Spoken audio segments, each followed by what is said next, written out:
Hi friends, this is বানি and welcome to my channel. বন্ধুরা, আজকে আমি তোমাদের জন্য কিছু দারুণ ওয়ার্ড নিয়ে এসেছি। থাম্বনেল দেখে নিশ্চয়ই তোমরা বুঝতে পেরেছো আজকের ওয়ার্ডগুলো কতটা ইম্পর্ট্যান্ট। প্রত্যেকটা ওয়ার্ডকে আমরা প্রতিদিনের কনভারসেশনে ব্যবহার করে থাকি। ঠিক সেই কারণে এগুলোর সঠিক ব্যবহার তোমাদের জানা দরকার। প্রচুর বাংলা সেন্টেন্স আমরা প্রতিদিন ট্রান্সলেট করতে গিয়ে আটকে যাই এই ওয়ার্ডগুলোর জন্য। ঠিক সেই কারণে আজকে আমি তোমাদের জন্য এই ওয়ার্ডগুলো নিয়ে এসেছি। আজকের পর থেকে এই ধরনের বাংলা সেন্টেন্স, যে সেন্টেন্সগুলোতে আমরা এই ওয়ার্ডগুলোকে ব্যবহার করি, সেগুলোকে ট্রান্সলেট করতে গিয়ে তোমাদের আর আটকে যাবে না। তো তোমরা বুঝতে পারছো আজকের ভিডিওটা কতটা ইম্পর্টেন্ট। তোমরা কোথাও যাবে না, আমার সাথে ভিডিওটা একদম শেষ পর্যন্ত থাকবে। যারা চ্যানেলে নতুন, অর্থাৎ প্রথম আমার ভিডিও দেখছো, তারা প্লিজ চ্যানেলটাকে সাবস্ক্রাইব করে নিও, তাহলে যখনই আমি ভিডিও আপলোড করবো তোমরা নোটিফিকেশন পেয়ে যাবে। তো আর দেরি না করে চলো শুরু করা যাক আজকের ভিডিও। সবার আগে আমরা যে ওয়ার্ডটা দেখবো সেটা হলো স্ট্যামার। স্ট্যামার, যার অর্থ হলো তোতলানো। আমরা প্রায় কাউকে তোতলাতে দেখি, তো এটাকে আমরা ইংরেজিতে বলবো স্ট্যামার। ফর এক্সাম্পল, কেউ তোতলালে হাসবে না। যদি কেউ তোতলায়, হাসবে না। Don't love if someone stammers. Don't love if someone stammers. আরেকটা এক্সাম্পল দেখো, বাচ্চাটা তোতলাতে শুরু করেছে। The child has started stammering. The child has started stammering. তো তোমরা বুঝতে পারছো এই ওয়ার্ডটাকে আমরা কত সহজে ব্যবহার করতে পারি তোতলানোর অর্থে। এবার আমরা দেখবো এর পরের ওয়ার্ডটা। এবার যে ওয়ার্ডটা আমরা দেখবো সেটা হলো হিকাপ। হিকাপ, যার অর্থ হলো হেঁচকি ওঠা। ফর এক্সাম্পল, আমার হেঁচকি উঠছে। I have a hiccup. I have a hiccup. ঠিক যেমন ভাবে আমরা বলে থাকি আমার মাথা ব্যথা করছে, আই হ্যাভ আ হেডেক, ঠিক তেমন ভাবেই আমরা বলবো আই হ্যাভ আ হিকাপ। যদি আমি বলি হেঁচকিটা থামাতে একটু জল খেয়ে নাও, drink some water to stop the hiccup. Drink some water to stop the hiccup. বা আমরা এটাও বলতে পারি have some water to stop the hiccup. তো তোমরা বুঝতে পারছো এই ওয়ার্ডটার ব্যবহার। এবার যে ওয়ার্ডটা আমরা দেখবো সেটা হলো কোয়েঞ্চ। কোয়েঞ্চ, যার অর্থ হলো তেষ্টা মেটানো বা তৃষ্ণা মেটানো। ফর এক্সাম্পল, আমার তেষ্টা মেটাতে একটু জল দরকার। I need some water to quench my thirst. I need some water to quench my thirst. আমার তেষ্টা মেটাতে একটু ফলের রস দরকার। I need some fruit juice to quench my thirst. I need some fruit juice to quench my thirst. যদি আমি বলি আমি ঠান্ডা জলটা দিয়ে আমার তেষ্টা মেটাচ্ছি, সেন্টেন্সটা কি হবে? I'm quenching my thirst with the cold water.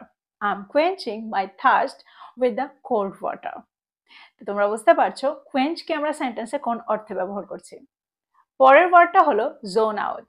Zone out, যার অর্থ হলো অমনোযোগী হয়ে যাওয়া বা মনোযোগ হারিয়ে ফেলা। ফর এক্সাম্পল, দুঃখিত আমি কিছুক্ষণের জন্য মনোযোগ হারিয়ে ফেলেছিলাম। Sorry, I zoned out for a while.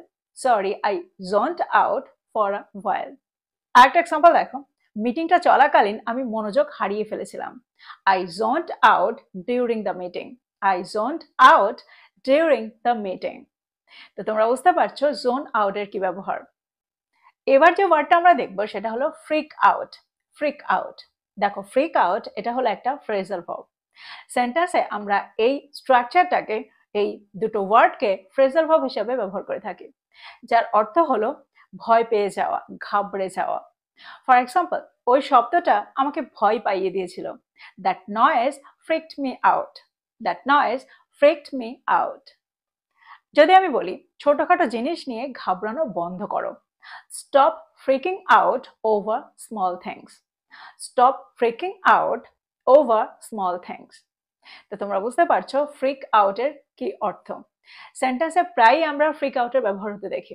Don't freak me out, that means আমাকে ভয় পাইয়ে দিও না। তার কথাটা আমাকে ভয় পাইয়ে দিয়েছিল, আমাকে ঘাবড়িয়ে দিয়েছিল। তো এখানেও আমরা ফ্রিক মি আউটের ব্যবহার করতে পারি, ফ্রিক আউটের ব্যবহার করতে পারি। পরের ওয়ার্ডটা হলো ফ্রন। ফ্রন, যার অর্থ হলো ভুরু কোচকানো। যদি আমি বলি তুমি ভুরু কেন কোচকাচ্ছ, তুমি ভুরু কোচকাচ্ছ কেন? Why are you frowning? Why are you frowning? আমরা কোনো কিছু শুনে বা কোনো খারাপ কিছু শুনে যখন ভুরুটা কোচকায়, এটাকে আমরা বলে থাকি ফ্রনিং। যদি আমি বলি কঠিন প্রশ্নটা শুনে সে ভুরু কুচকিয়েছিল, she frowned at the difficult question. She frowned at the difficult question. পরের ওয়ার্ডটা হলো ইয়েল। yell, that means চিৎকার করা, yelling. For example, আমার ওপর চিৎকার করা বন্ধ করো, stop yelling at me, stop yelling at me. আরেকটা এক্সাম্পল দেখো, এই ওয়ার্ডটা দিয়ে আমি বাইরে কাউকে চিৎকার করতে শুনেছিলাম, I heard someone yelling outside, I heard someone yelling outside. তো এই দুটো এক্সাম্পলের মধ্যে দিয়ে আমার মনে হয় এই ওয়ার্ডটাকে তোমরা বুঝতে পারলে। এবার আমরা দেখবো এর পরের ওয়ার্ডটা। পরের যে ওয়ার্ডটা আমরা দেখবো সেটা হলো লার্ক, লার্ক, যার অর্থ হলো গোপনে থাকা, গোপনে অপেক্ষা করা বা লুকিয়ে থাকা। যদি আমি বলি কেউ একজন অন্ধকারে লুকিয়ে আছে, someone is lurking in the dark, someone is lurking in the dark, অর্থাৎ কেউ একজন অন্ধকারে লুকিয়ে রয়েছে বা লুকিয়ে অপেক্ষা করছে, নিজেকে লুকিয়ে রেখেছে। জঙ্গলে কিছু একটা লুকিয়ে আছে, there is something lurking in the forest, there is something lurking in the forest. তো তোমরা বুঝতে পারছো লার্ককে আমরা সেন্টেন্সে কোন অর্থে ব্যবহার করছি। মেন ভার্বটা হলো লার্ক, আর সেন্টেন্স অনুযায়ী আমরা এখানে লার্কিং ব্যবহার করেছি। পরের ওয়ার্ডটা হলো স্নেয়ার, স্নেয়ার, যার অর্থ হলো উপহাস করা, ব্যঙ্গ করা বা তাচ্ছিল্য করা। যদি আমি বলি অন্যদেরকে উপহাস করো না, don't snare at others, don't snare at others. আরেকটা এক্সাম্পল দেখো, সে আমাকে একটা ব্যঙ্গাত্মক হাসি দিয়েছিল, she gave me a sneering smile, she gave me a sneering smile. এবার যদি আমি বলি তাচ্ছিল্যপূর্ণ সুরে কথা বলো না, don't talk with a sneering tone, don't talk with a sneering tone. পরের ওয়ার্ডটা হলো ব্লাস্টার, ব্লাস্টার, যার অর্থ হলো রেগে গিয়ে চিৎকার করা বা ধমকানো। ফর এক্সাম্পল, তুমি এরকম ভাবে ধমকাচ্ছ কেন, এরকম ভাবে চিৎকার করছো কেন, why are you blustering like this, why are you blustering like this. আরেকটা এক্সাম্পল দেখো, বস ভুলগুলো নিয়ে চিৎকার করছিল বা ধমকাচ্ছিল, বকছিল, the boss was blustering about the mistakes, the boss was blustering about the mistakes. তো তোমরা বুঝতে পারছো ব্লাস্টার এই ওয়ার্ডটাকে আমরা কিভাবে ব্যবহার করছি। যখন রেগে গিয়ে কেউ খুব চিৎকার করে বা ধমকায়, বকাবকি করে, তখন আমরা সেন্টেন্সে ব্লাস্টার এই ওয়ার্ডটা ব্যবহার করে থাকি। এবার আমরা দেখবো এর পরের ওয়ার্ডটা। পরের ওয়ার্ডটা হলো উইন্স, উইন্স, উইন্স এর অর্থ হলো কুঁকড়ে যাওয়া, সংকুচিত হয়ে যাওয়া। যখন আমাদের ব্যথা হয়, ব্যথা করে, কোনো জায়গায় আমরা আঘাত পাই, তখন আমরা কুঁচকে যাই, কুঁকড়ে যায়। তো এরকম অর্থে আমরা সেন্টেন্সে উইন্স এর ব্যবহার করে থাকি। কোন একটা খারাপ খবর শুনেও আমরা দুঃখে কুঁচকে যাই, তো তখনও আমরা সেন্টেন্সে উইন্স এই ওয়ার্ডটা ব্যবহার করতে পারি। এক্সাম্পল দেখো, সে ব্যথায় কুঁকড়ে যাচ্ছিল, he was wincing in pain, he was wincing in pain. সে ভয়ে কুঁকড়ে যাচ্ছিল, he was wincing with fear, she was বা he was wincing with fear. যদি আমি বলি সে দাঁতের ব্যথায় কুঁকড়ে যাচ্ছিল, she was wincing from a toothache, she was wincing from a toothache. তোমরা বুঝতে পারছো উইন্সকে আমরা সেন্টেন্সে কোন অর্থে ব্যবহার করছি। যখন ব্যথায় বা ভয়ে আমরা কুঁকড়ে যাই, তখন আমরা সেন্টেন্সে এই ওয়ার্ডটা ব্যবহার করে থাকি। পরের ওয়ার্ডটা দেখো, পরের ওয়ার্ডটা হলো ফল্টার, ফল্টার, যার অর্থ হলো কেঁপে কেঁপে যাওয়া। কথা বলতে গিয়ে কথাটা কেঁপে কেঁপে যাওয়া। আমরা প্রায় ভয় পেয়ে গেলে আমাদের কথাটা কেঁপে কেঁপে যায়, বা যখন আমরা খুব আবেগে ভেসে যাই, খুব ইমোশনে ভেসে যাই, তখন আমাদের কথাটা কেঁপে কেঁপে যায়। তো এরকম অর্থে আমরা সেন্টেন্সে ফল্টার এই ওয়ার্ডটা ব্যবহার করতে পারি। ফল্টারিং ভয়েস, ফল্টারিং টোন। এক্সাম্পল দেখো, সে কাঁপা কাঁপা গলায় কথা বলেছিল, she spoke in a faltering voice, she spoke in a faltering voice, অর্থাৎ সে কাঁপা কাঁপা আওয়াজে কথা বলেছিল। তার কাঁপা গলার স্বর তার সন্দেহটা দেখিয়ে দিয়েছিল। her faltering tone showed her doubt, her faltering tone showed her doubt. তো তোমরা বুঝতে পারছো ফল্টার এই ওয়ার্ডটাকে আমরা কোন অর্থে ব্যবহার করছি। এবার যে ওয়ার্ডটা আমরা দেখবো সেটা হলো ব্লাবার, ব্লাবারিং, যার অর্থ হলো বেশি কথা বলা, ফালতু কথা বলা, অকারণে কথা বলা। আমরা প্রায় বলে থাকি ব্লা ব্লা ব্লা, অর্থাৎ সে অকারণে কথা বলছে, সে অকারণে বক বক করছে। সেন্টেন্স দেখো, যদি আমি বলি এখন বক বক করা বন্ধ করো, বা এখন বেশি কথা বলা বন্ধ করো, স্টপ ব্লাবারিং নাও, স্টপ ব্লাবারিং নাও। সারাদিন বকবক করা বন্ধ করো। Stop blabbering all the time. Stop blabbering all the time. সে ঘুমের মধ্যে বকবক করছিল। He was blabbering in his sleep. He was blabbering in his sleep. পরের ওয়ার্ডটা হলো ব্লাশিং। ব্লাশিং এর অর্থ হলো লজ্জায় লাল হয়ে যাওয়া। ফর এক্সাম্পল, ভুলটা করার পরে সে লজ্জায় লাল হয়ে যাচ্ছিল। She was blushing after making the mistake.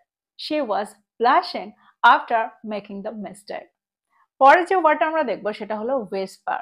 whisper, যার অর্থ হলো ফিস ফিস করা। যদি আমি বলি ক্লাসটার মধ্যে ফিস ফিস করো না, don't whisper in the class. Don't whisper in the class. তারা কিছু একটা নিয়ে ফিস ফিস করছিল।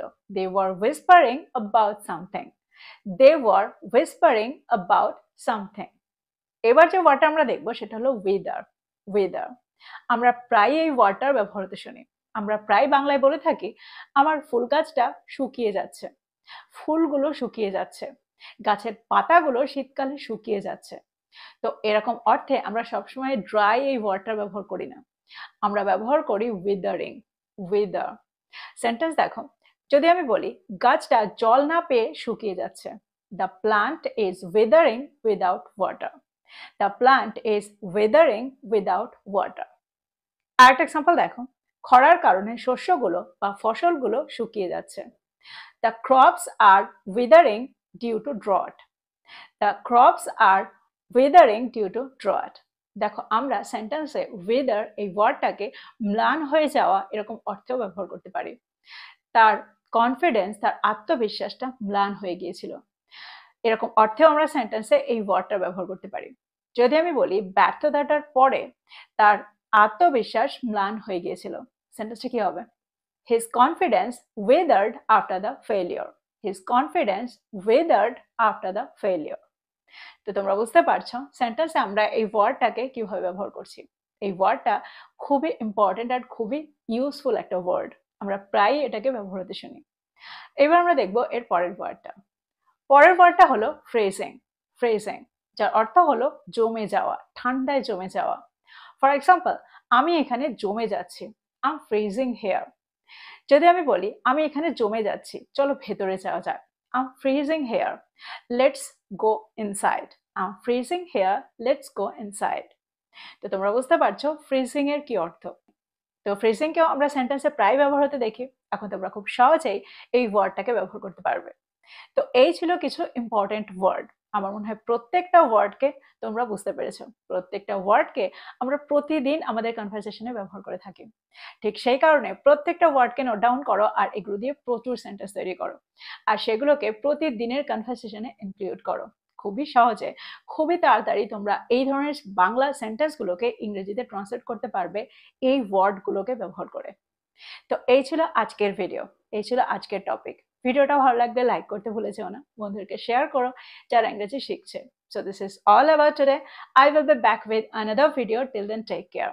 Thank you for watching this video. Bye bye.